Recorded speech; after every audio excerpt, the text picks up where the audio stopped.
गर्मियों के दिन थे और गर्मियों की छुट्टियां भी चल रही थी। राहुल, ज्योति एक शाम दोनों अपने घर के बाहर खेल रहे थे। तभी उनकी मम्मी, ओ राहुल, ज्योति जरा इधर आओ जल्दी से। तभी राहुल और ज्योति अपने घर को चले आए। जैसे ही राहुल ज्योति घर के अंदर आए और अपनी मम्मी को मुस्कुराते हुए देखकर, क्या बात है मम्मी, आप इतना मुस्कुरा क्यों रही हो? बात ही कुछ ऐसी है, तुम्हारी नानी का कॉल आया था। आज उन्होंने हमें बुलाया है। कल को हम सब नाना नानी के घर जा रहे हैं। फिर ये सुनकर तो राहुल ज्योति की खुशी आसमान छू गई।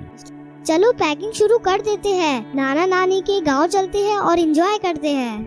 फिर क्या, दूसरे दिन सुबह सब लोग जल्दी नाना नानी के गांव के लिए निकल पड़े। राहुल ज्योति का नानी का घर काफी खूबसूरत और छोटा सा गांव था, जहां सब खेती बाड़ी करते थे और प्यार से रहते थे। राहुल ज्योति जैसे ही नाना नानी के घर पहुंचे तो उनके स्वागत के लिए नाना नानी तैयार खड़े थे। राहुल ज्योति को नाना नानी बोले, राहुल, ज्योति आ जाओ, हमारे पास को आ जाओ। फिर राहुल और ज्योति नाना नानी के पास जाकर उनसे लिपट गए। फिर खास नाना नानी की बनाई हुई स्वादिष्ट खाना खाकर राहुल ज्योति ने थोड़ी देर आराम किया और फिर दोनों अपने नाना नानी हाल का मजा लूटने के लिए तैयार हो गए। ये लो, तुम दोनों के लिए मैंने खास इमली का रस बनाया है। इसे जल्दी से पी लो, इसे गर्मी में पिया जाता है। नानी की बनाई हुई इमली का रस पीकर तो राहुल ज्योति एकदम तरोताजा हो गए। फिर नानी जी ने आम के पेड़ पर एक बड़ा सा झूला टांगा। राहुल ज्योति झूले पर बैठ गए और झूला झूलते झूलते हवा में बातें करने लग गए और फिर नाना जी के साथ घूमने चले गए और फिर रात हो गई।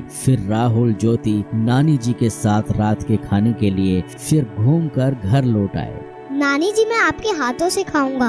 नानी मुझे भी खिलाओ ना। ये सुनकर नानी जी हंसने लगी। ठीक है, मैं तुम दोनों को अपने हाथों से खिलाती हूँ। फिर क्या, राहुल ज्योति ने नानी के हाथ से पेट भरकर खाना खाया और खाना खाने के बाद सब लोग सोने की तैयारी करने लगे और फिर राहुल ज्योति को गर्मी महसूस होने लगी। नानी जी, घर के अंदर कितनी गर्मी महसूस हो रही है। पंखा भी गर्म हवा फेंक रहा है। आपके घर में एसी भी नहीं है। हमें तो एसी की आदत है। अब तो हमें रात भर नींद नहीं आएगी। यह सुनकर नाना नानी के साथ सब लोग हंसने लगे। यह देखकर राहुल और ज्योति ज्यादा कंफ्यूज हो गए।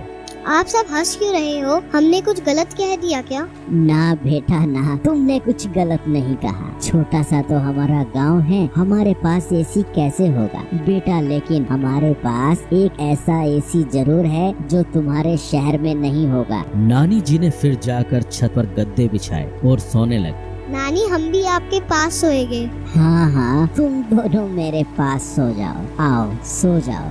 फिर क्या, खुले आसमान के नीचे थोड़ी हवा में राहुल और ज्योति आराम से नानी के पास सो गए और नानी से कहानियां सुनते सुनते दोनों को प्यारी नींद आ गई।